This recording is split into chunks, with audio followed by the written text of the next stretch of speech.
burahan. Grabe, walang burahan, guys. Pentel pen pa gamit. Yung kinopya niya. Diyan lang sa paper, ha? Ako nga, stick lang. Di ko na kaya. Ay, ang galing ng kuya siya talaga. Oh, marker pa. Good job, kuya. Draw slowly. I'm so proud of you, Kuya Seth.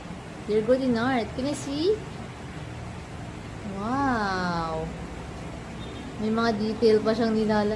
Ang galing naman ni Kuya Seth. Ayan, nilagyan niya pa ng detail. May Seth. Good. How was Kuya's drawing? Good. Is it nice? It's beautiful ba? Is it beautiful? Huh? Yes. Wow! Talent talaga ni Seth, mag-drawing. Grabe. Walang bura. Ito yung gawa niya. Sobrang galing talaga. Talented talaga anak ko. So proud of you, kuya. Keep it up.